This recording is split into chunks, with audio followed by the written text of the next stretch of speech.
This boy claimed he remembered his past life until his parents discovered he wasn't lying. A Syrian boy named Arius was born with a particular red birthmark across his forehead.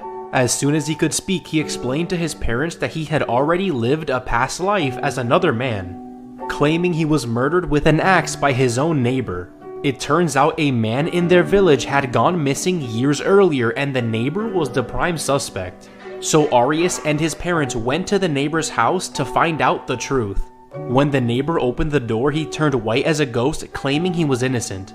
But Arius demanded the neighbor to come with them as he knew where his own body was buried. Arius led them miles from the village to a specific spot under a tree and they started digging, but you won't believe what they found underneath. They found a skull that was cracked exactly where Arius's birthmark was. Everyone was shocked and the neighbor was later arrested and sentenced to death. This Wisconsin elementary school teacher is being accused of having an inappropriate relationship with an 11-year-old boy. 24-year-old Madison Bergman has been arrested for making out with one of her 5th grade students only 3 months before her wedding. This came to light really recently after the boy's mother overheard him talking to his teacher on the phone. So obviously she confiscated his phone and read his text messages where he was discussing several encounters with his teacher where they were having inappropriate encounters during lunchtime or after school. Also in those texts, this adult told an 11-year-old boy how much she enjoyed him touching her. They also exchanged handwritten notes where she told him that she loved him more than anyone else in the world. Madison actually got the 11-year-old's phone number on a ski trip that she was invited on by the boy's parents. And that trip was actually during the same month that Madison got engaged to her boyfriend. They were set to be married this July, less than 3 months before she was arrested for cheating with a literal child. Obviously, the wedding is off. Madison has been barred from attending any school events, being on any school property, reaching out to any students, parents, or staff. This case is still ongoing and Madison Bergman will appear in court on May 30th. The most uncomfortable products ever designed. Firstly, this Cinderella car seat was designed to make children quieter in the car, and it looks normal when there's a small child in it. But as they get older, you have to adjust the headrest. And to do that, it ends up stretching her neck like this. This Minion shampoo bottle looks like it would be good for kids, but for the strawberry scented one, they decided to make it bright red, so it looks like blood is coming out of his eyes. Next, a Spider-Man tissue box sounds like a good idea, and we all know the main Spider-Man pose. But whoever decided to put that on a Kleenex box clearly didn't think it through, because it looks like you're pulling tissues out of Spider-Man's butt. Lastly, in the children's hospital, they tried making a pathway that looks like a red ribbon, but instead, it looks like a path left by someone dragging a bloody body.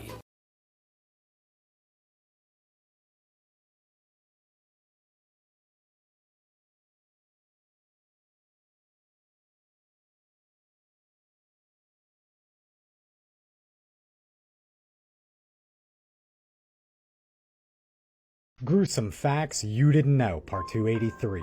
Looking for a snack? A human tooth contains about 36 calories. In 2011, the manchineel tree was given the title of the deadliest tree in the entire world by the Guinness Book of World Records. The fruit that grows on the tree is highly toxic, as well as the sap from the leaves and stems. It is highly advised not to stand underneath one when it is raining, as the dripping water can transfer the toxins, resulting in painful blistering of the skin. A Chinese naval officer blew up an entire naval ship, killing 134 men because of a girl. On March 9th of 1978, a Chinese destroyer ship was rocked by a massive explosion while it was docked. More than 3,000 tons exploded in the water, which lasted almost 2 hours. China first believed it to be the work of Vietnam, but after a lengthy 6-month investigation, they found that the cause of the explosion was from one of their own naval officers. The naval officer officer named Lai was responsible for the warehouse that stored mines and depth charges. Before he enlisted in the military, he broke off a marriage with a woman he felt was unworthy of him. The girl he abandoned was so distraught that she took her own life, and her parents believed that he murdered her. When the army got wind of the incident, they revoked his position and banished him back to his hometown. But they needed him for a mission, so he wasn't immediately disbanded. But he did greatly fear the ridicule and hate he would get going back to his hometown. It is reported that he locked himself in the arsenal warehouse and detonated one of the depth charges. We have to talk about this Venezuelan stalking case. This is Rebecca Garcia, a 32-year-old Venezuelan woman who's seen here just moments after she was caught hiding out in her victim's apartment building. And this week's podcast episode is all about her 7-year reign of terror. Here's a video of that moment where she jumps on the car of a woman that she's been stalking for 7 years named Coco. Unfortunately, Venezuelan police told Coco, who's hiding out in this car, that there were no laws to protect women from harassment from other women, so she's never been able to get help. Though over the past 7 years, she has all these videos of Rebecca showing up to her house, harassing her, and then refusing to leave. One time she even woke up to see that Rebecca had come to her apartment in the middle of the night and left messages for her in pink chalk all over the street. And if that wasn't bad enough, Coco eventually found that Rebecca had self-published a book online full of violent fantasies, all about stuff that she wanted to do to her victims, like keep them in windowless rooms without food or water for days on end. So many women in Venezuela have come forward with their stories of Rebecca's harassment that the police finally decided to do something about it. Obviously, there is a lot more to the story, including more victim testimony, so you should definitely check out this episode.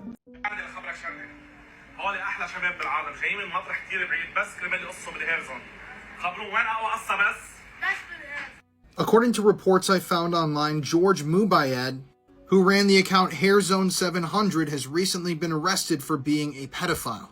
There are a bunch of sources you can go to find this information online, but this is one of them. So according to these articles and these investigations, George was using his TikTok account to lure minors into his shop. And this was a ring. He was one of the heads of the ring. According to the reports, there were other members that were on TikTok that would actively work to get children into the shop. And they would all then participate in grapes against the children, which would be recorded, filmed, photos would be taken, and these photos would then be sold and posted on the dark web for other pedophiles to enjoy. Now, I did notice that the HairZone700 TikTok account is gone, which I thought was strange because it had 700,000 followers, so there has to be some truth to all of this. But they do have a Facebook page. I don't know if this is something new or what. And disturbingly, there are photos and videos that are being posted. This one was just posted 2 or 3 days ago, showing the accused man with a bunch of different children. Now, I don't know if these are re-uploads of content or what's going on with all of this, but these are really serious, staggering, disturbing accusations. And it does make sense. I mean, these videos are goofy, they're humorous, they're engineered to entertain children. So I'm going to keep you guys updated on this situation because if you go read the articles, it's especially disturbing. And yeah, I'm going to keep on top of this.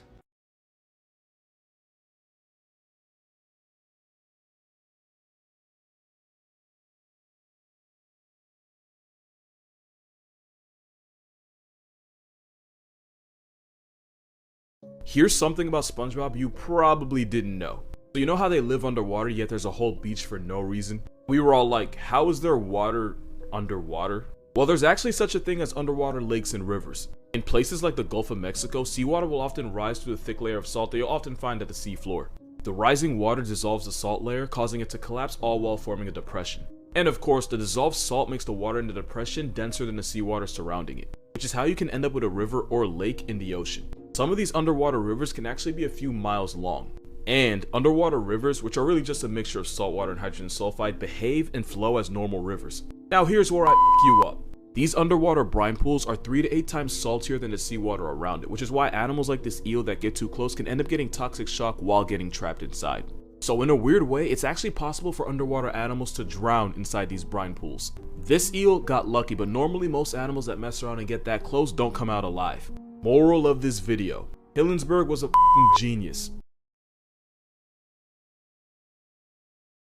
These two have been holding hands since 1888. In 1842, Colonel Van Gorkum married Josephina Van Efferden, and their union was highly controversial, as he was Protestant and she was Catholic. When he passed away in 1880, he was buried in the Protestant section of the Roermond Cemetery. She knew upon her death she would be buried in the Catholic section of the cemetery, so she made her wishes very clear. She did not want to be buried in her family's tomb. She wanted to be buried as close to her husband as possible. Separated by a wall and religion, their hands have been interlocked in eternal bliss for over 100 years. A grudge taken to the grave. These are the graves of Salvatore Carril and his wife Tibercia. They are located in the Recoleta Cemetery in Buenos Aires, and you might notice they aren't facing each other. Salvador was a wealthy man, known for political and academic success, as well as becoming the first vice president of Argentina. And his wife loved to shop, opening up credits in dozens of stores across the city under his name, and he warned her to stop. Eventually, he had enough, and he posted in several local newspapers that he would no longer honor any credits under his name, and that he was not responsible for his wife's debt. As you can imagine, she wasn't very happy, and the couple separated and never spoke again. When she died 15 years after her estranged husband, she requested that her bust be facing away from him, as she never wanted to see him again.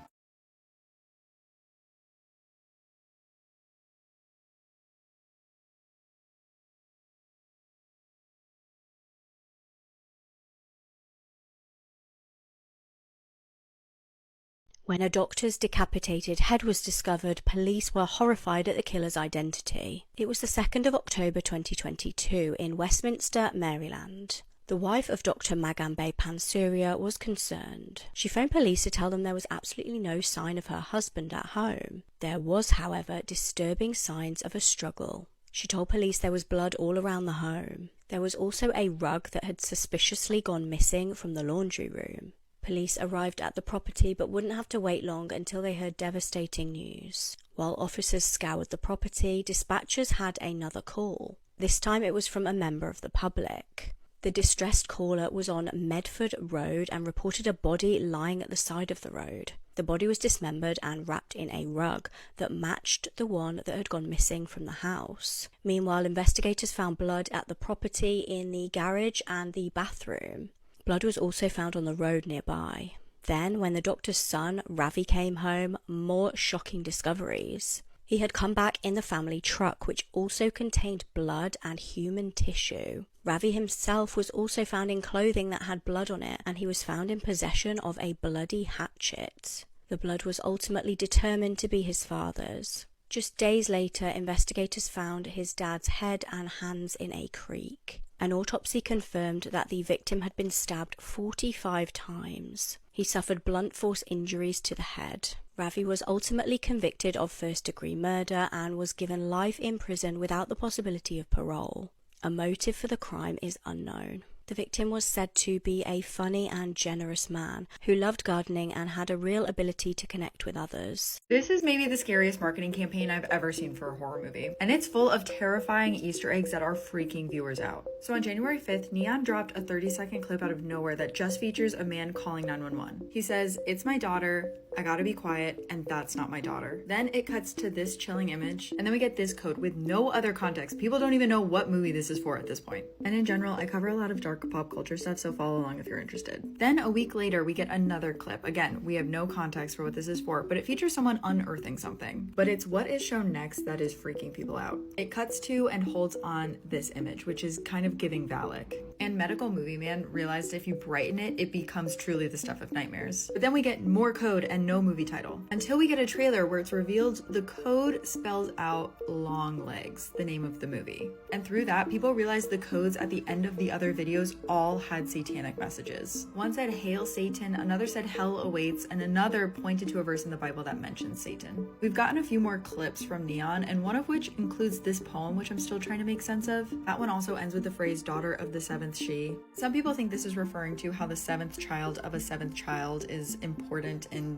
various occult circles. But mind you, people still don't know what this movie's about at all, other than the marketing materials are probably cursing us, and that Nicolas Cage is in this movie, though we haven't seen him in any of the trailers. Anyways, the movie comes out on July 12th, and it's directed by Osgood Perkins, who is the son of none other than Norman Bates himself. These are disturbing war crimes caught on camera explained, and this is a massive trigger warning.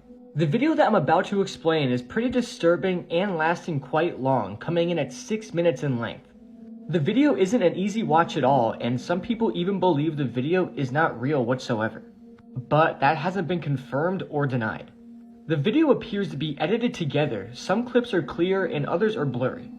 Also, the victim doesn't struggle at all, which is very surprising, especially once you hear about the situation he is in. And besides coughing a couple times, the victim doesn't make any noise at all, even though he is fully conscious.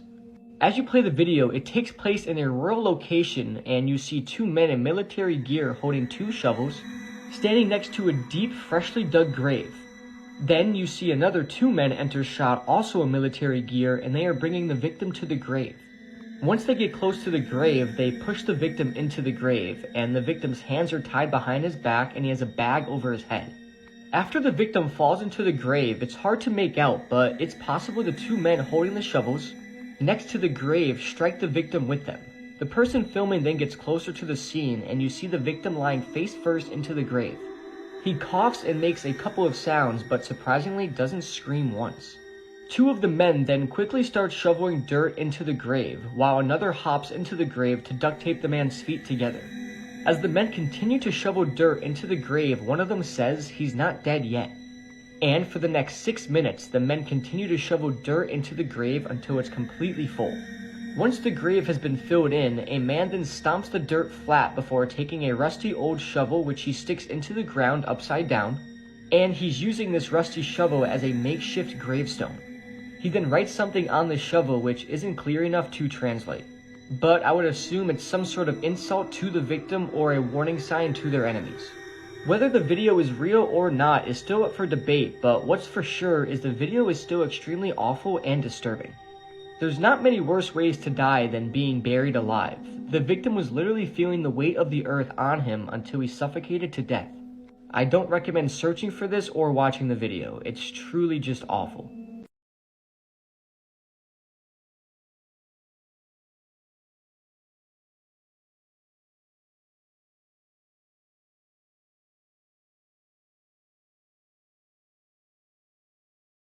LeBron, I get it. You want to win a game. But what's all this about?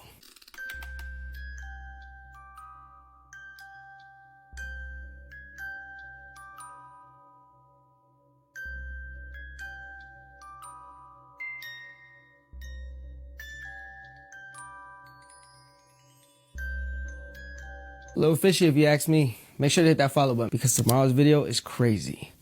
This man injects his ex-lover with HIV and hepatitis when she leaves him.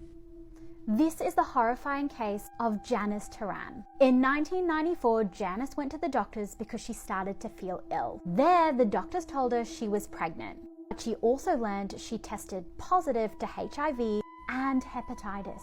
So how did this happen to Janice? Janice had a vague idea who was behind it, and that was her ex-boyfriend.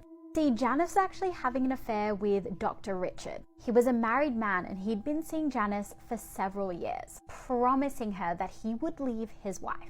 But of course, he never did. Dr. Richard was also her personal doctor, so she saw him regularly for many things. Now, actual years have gone by and Janice has had enough. She's decided she's going to leave Dr. Richard. She tells him and he goes ballistic. He threatens to release her nude photos if she leaves. And so the affair actually continues. So Janice gets pregnant with her first child. And guess what? It's Dr. Richards. So he agrees to pay her child support while she has his kid. All whilst promising that he's gonna leave his wife and kids, essentially his other family. Now, after tolerating this for a few more years, Janice gets fed up. She gives him an ultimatum. She says, leave your wife or we're ending this affair. Dr. Richard chooses his wife and Janice ends the affair. Now remember, he's also her personal doctor and Janice goes in for vitamin shots every so often. A couple of months after the breakup, Dr. Richard gives Janice a call and says, I'm coming over, you're due for your vitamin shot. This is a little unexpected, but also normal because he gives her her vitamin shots. And so he goes over to her house, gives her the shot and leaves.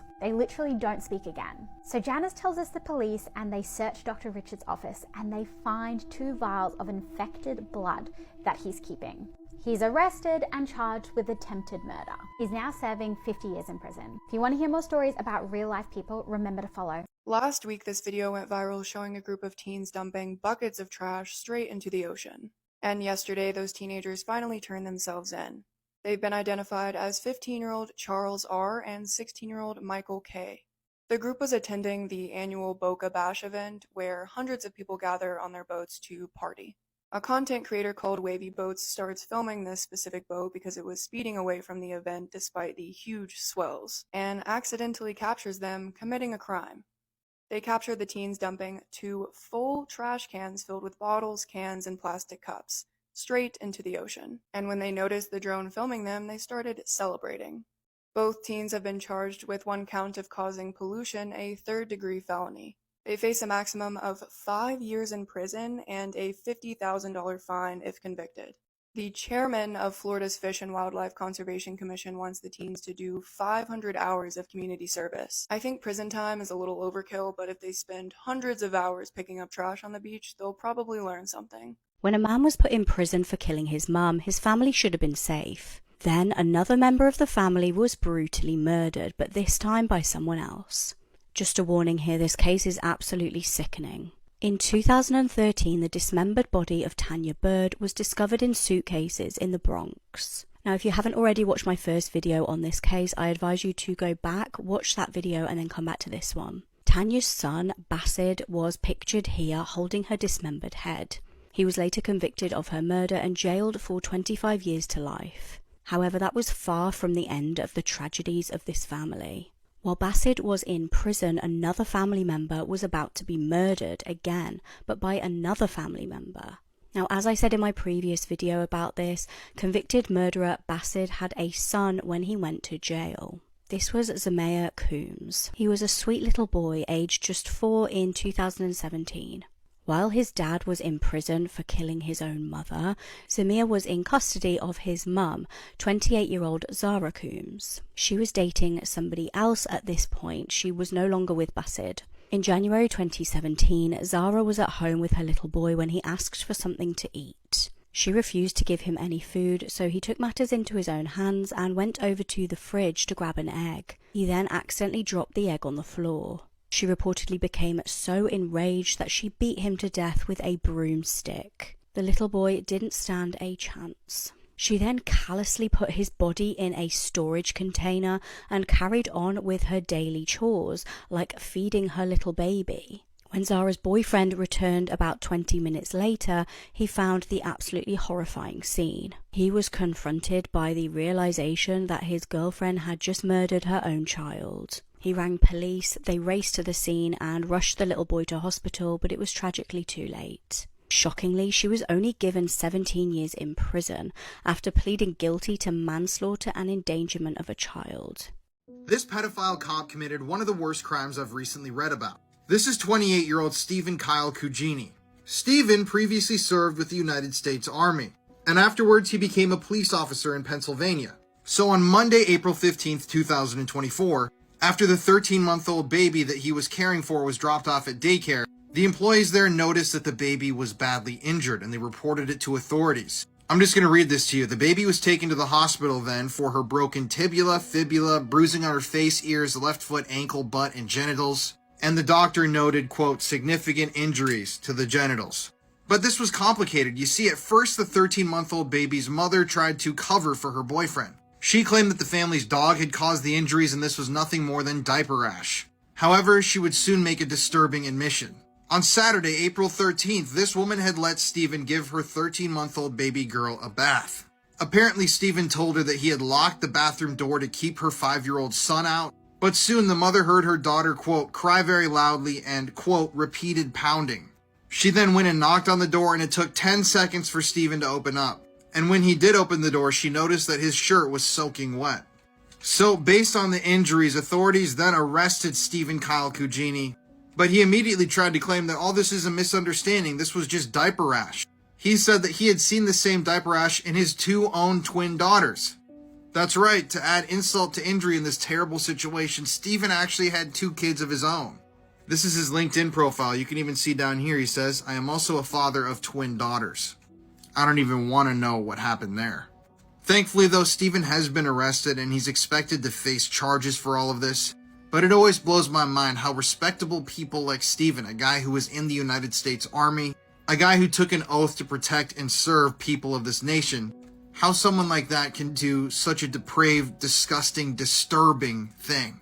And if you want to hear more true crime stories, listen to the podcast Murder in America that I co-host with my wife Courtney. It's available on all streaming platforms.